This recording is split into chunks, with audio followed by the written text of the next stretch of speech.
আমার কাছে সময় নেই তাদের ঘৃণা করার, যারা আমাকে ঘৃণা করে, কারণ আমি ব্যস্ত তাদের সাথে যারা আমাকে ভালোবাসে।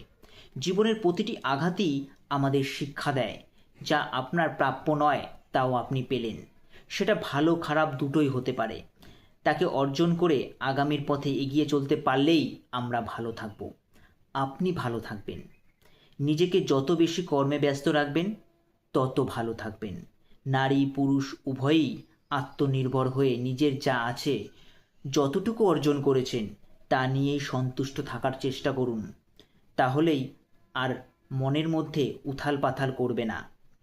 আপনাকে তারাই খারাপ কথা বলবে, কুমন্তব্য করবে, যারা আপনার উন্নতিতে রাতের ঘুম হারিয়েছেন।